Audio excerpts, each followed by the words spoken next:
함께 루카가 전한 거룩한 복음입니다.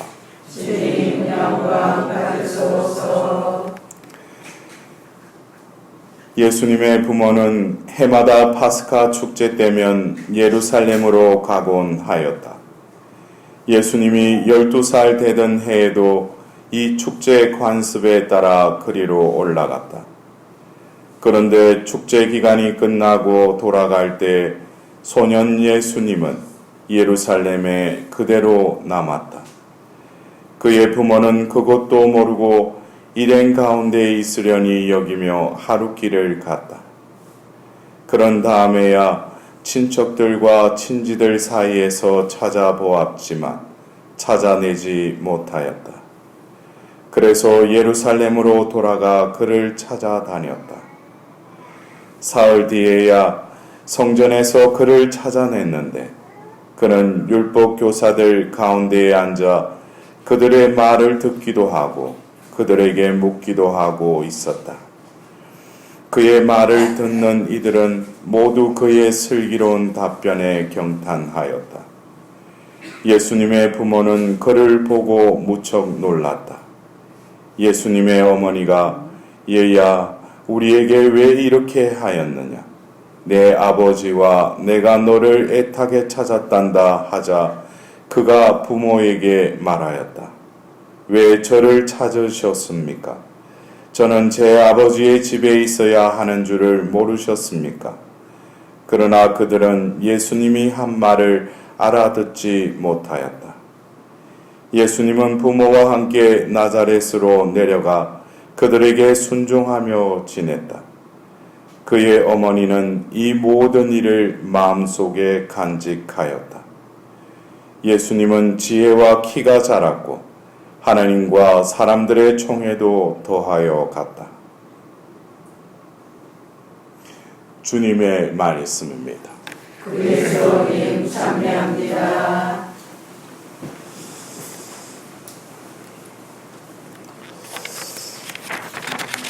이번 10월은 묵주성월이기도 합니다. 우리가 묵주의 신비 중에 오늘 우리가 들었던 이 복음의 말씀은 어디에 해당되죠? 한해 신비 5단이죠. 예. 그래서 여러분들이 한해 신비 5단 잃어버린 예수님을 찾으심을 묵상합시다. 그걸 하면서 여러분들이 2000년 전에 이 파스카 축제 때 있었던 이 사건, 이것을 우리가 한해 신비 5단을 통해서 이렇게 묵상을 하면서 그 사건은 있었고 또 그 사건 속에서 있었던 여러 가지 그 3일 동안에 그것을 이렇게 루카 복음사가를 통해서 우리가 전해 들었는데 성모님의 그 삶에 있어서 이 사건, 어쩌면 예수님을 낳은 예수님의 어머니로서 사흘 동안 예수님을 찾아 헤매셨다면 지금은 제가 이 한해 신비 5단을 이렇게 묵상하노라면 찾으러 다니는 대상이 또 틀린 것 같아요. 2000년 전에 예수님을 찾으러 가셨다면 지금은 또 다른 예수들을 찾아다니는 것 같아요. 왜냐하면 예수님의 또 다른 분신으로 불림을 받았는데도 자신의 정체성을 잃어버리고 제 멋대로 살아가는 그 자녀를 찾아 헤매시는 그 성모님의 모습이 이 한해 신비 5단을 바치면서 언뜻 이렇게 스쳤습니다. 우리는 이 사흘 동안의 이 여정, 파스카 축제일에 그 나자렛에서 그 친척들과 함께 그 파스카 축제를 지내러 예루살렘에 갔다가 결국 그 축제가 끝나고 난 다음에 이제 길을 떠났는데 이 성경에서 보면 여러 명이 갔으니까 그 중에 예수님은 어련히 따라오리라고 믿고 가다가 하루를 가다가 보니까 예수님이 없는 거예요. 그래서 다시 예루살렘으로 돌아와서 이제 예수님을 사흘 만에 다시금 찾게 됩니다. 여기에 이 여정 가운데에서는 성모님이 그 말 그대로 하나님의 어머니이시기도 하시지만 하나의 그 모성적인 그 애탕과 더불어서 그 간절함이 이렇게 배어있는 여정인 것 같습니다. 근데 결국 이 사흘의 여정은 이 일이 있고 나서 예수님이 하시는 말을 그들은 알아듣지 못했지만 성모님은 이 모든 일을 마음속에 간직하였다고 그랬어요. 결국 이 사흘에 다시 상봉하는 이 모습, 이걸 바라보면서 예수님께서 당신의 그 삶을 살아가시고 어떻게 보면은 이제는 어떤 육신으로는 그 어머니와 이별한 것이죠. 육신적으로는. 그것은 바로 십자가에서의 죽음을 통해서 그 어머니와 떨어졌어요. 그러나 우리가 사흘 뒤에 예수님이 부활하셔서 아마 그 고삐 신부님을 통해서도 성모님께서 그런 메시지를 주셨지만 당연히 그 어머니를 만나셨을 거예요. 그래서 이 사흘간의 이 여정은 어쩌면 이 그 모성에서의 그 모성으로의 그 여정이었다면 어떻게 보면 이 사흘은 또 다른 그 가브리엘 대천사의 그 아뢰음을 받고 그 하나님의 뜻이 이루어졌음을 다시금 확인하는 또 사건이 아니었을까. 그렇다면은 우리에게 있어서의 또 다른 사흘의 이 여정은 어쩌면 그 성모님께서 첫 번째 그 사흘의 여정 동안 예수님을 찾아 헤매셨다면 결국 예수님을 찾으러 일행들이 왔다가 또 가다가 없는 걸 발견하고 다시 그 돌아가는 그 과정 속에서도 아마 일행들이 같이 예루살렘으로 갔지 않겠습니까? 그래서 우리가 지금 성모님을 우리가 신앙의 어머니요 또 우리가 하나님의 어머니로서 공경한다면 지금 성모님께서는 또 다른 사흘의 이 여정을 당신의 그 자녀들을 찾아서 우리가 있어야 될 아버지의 집으로 데려가기 위해서 당신의 사랑하는 그 자녀들과 함께 그 아버지 집을 향해서 다시금 나아가는 또 다른 사흘의 여정 속에 우리는 이 한해의 신비 5단을 바라봐야 되지 않는가. 그래서 성모님의 이 간절한 마음은 첫 번째 이 예수님께서 12살 때의 그 상황, 그리고 또 예수님께서 부활하셔서 사흘 동안 완전히 어떻게 보면 이제 진정한 파스쿠아가 이루어지고 나서 그 아드님과의 그 만남, 그리고 지금 우리가 살고 있는 이 교회 시대에 교회의 어머니로서 성모님께서는 다시금 아버지의 집을 떠난 자녀들을 찾아서 그들과 함께 아버지의 집을 향해서 나아가고 있는 이 또 다른 사흘의 이 여정 속에 우리는 진정으로 성모님을 공경한다는 의미가 무엇인지, 내가 원하는 취향과 기원을 전구해 주시는 분이시기도 하지만 성모님께서는 우리를 아버지의 집으로 인도하기 위한 또 다른 인도자라는 거예요. 성모님께서 우리에게 원하시는 것은 카나의 혼인잔치에서 포도주가 떨어진 그 상황 속에서도 성모님이 우리 그 하인에게 말했듯이 본질적으로 성모님이 이루고 싶은 것은 바로 그가 시키는 무엇이든지 하여라라는 그 예수님께 순종하는 그들이 되도록 성모님께서는 우리에게 그것을 더 바라고 계신다는 거예요. 내가 원하는 것을 들어주시고 전구해 주시는 분이기도 하지만 그것보다도 아버지의 집을 향해서 나아가는 데 있어서 우리의 존재가 아버지의 뜻에 순응하는 자녀가 되기를, 변화되기를 바라시는 것이 성모님의 진의이고 또 그 본마음이시다는 것을 우리가 깨달아야 할 것입니다.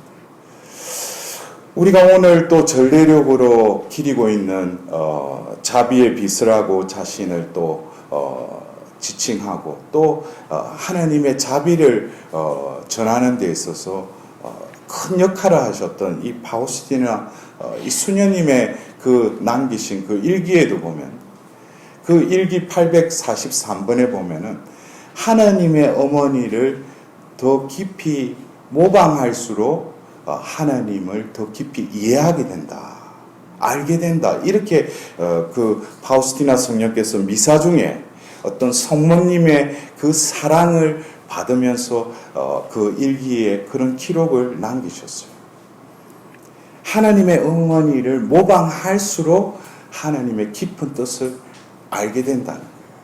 결국 이 성녀의 이 일기의 이 한 기절을 통해서도 우리가 성모님을 알아야죠.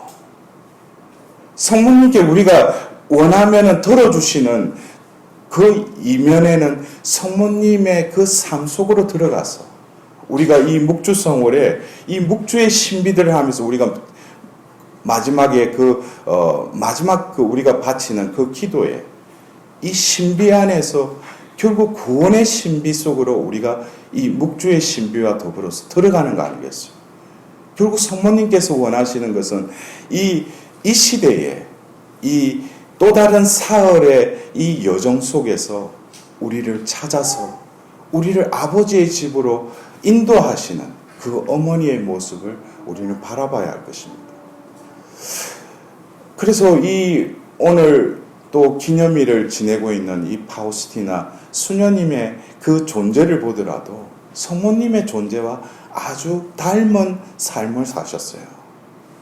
우리가 파우스티나 수녀님이 예수님, 자비의 예수님이 발현하시고 그 많은 메시지와 기적과 이적을 일으키셨는데 그 수녀님은 함께 사는 그 수녀들조차도 그 사실을 몰랐던 거예요. 고해사자에게만 이 모든 것을 이야기하라고 예수님이 친히 말씀하셨기 때문에 어떻게 보면 숨은 삶.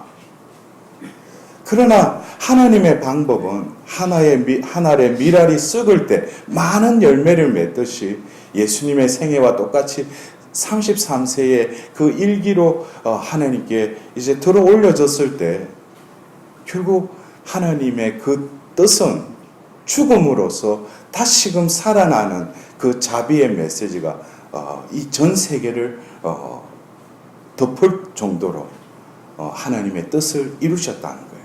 어떻게 보면 성모님도 어떤 숨은 자로서 자신을 드러내지 않는 그 존재의 삶을 살면서 당신의 자녀들을 회개와 또 변화의 삶으로 이끄셔서 결국 그들이 가야 할 곳, 바로 아버지의 집으로 이 성모님은 지금도 우리 가운데 함께 하시면서 우리를 위해서 전구하고 우리 가운데 또 예수님께 전구하고 계시다는 거예요.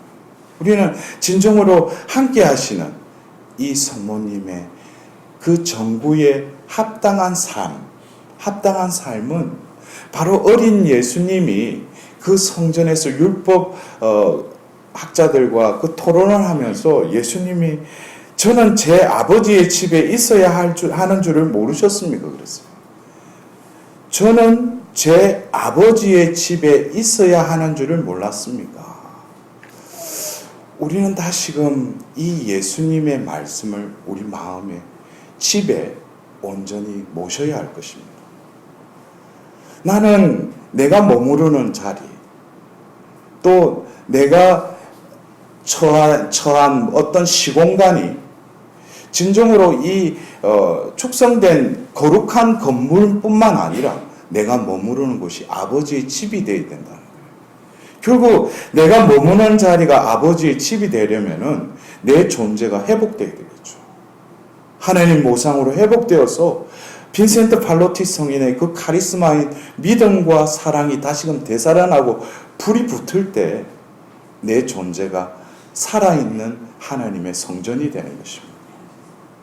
그것을 어떻게 보면은 바로 성모님께서 궁극적으로 당신의 자녀들에게 원하시는 것은 이 생에서도 너희들이 어디에 머물러 있더라도 하나님께서 임마누엘의 하나님으로 너희들 함께 하실 뿐만 아니라 너희의 존재가 살아있는 성령의 성전으로서 거룩한 자로서의 삶을 살아가시기를 성모님께서는 이 시간에도, 이 시공간 속에서도 우리에게 간절히 바라고 계심을, 우리는 이 한해의 신비 5단의 그 신비 속으로 들어가서 우리는 다시금 이 어머니의 그 간절한 마음을 우리 마음속에 전율로 느끼면서 진정으로 성모님을 닮고 또 성모님을 닮고 모방함으로써 하느님을 더 깊이 깨달을 수 있는 은총을 오늘 이 미사를 통해서, 특별히 오늘 우리가 기리고 있는 성녀 파우스티나 그 수녀님의 또 정구를 통해서 우리도 자비의 도구가 될 수 있도록 하나님께 다시금 자비를 청하도록 합시다.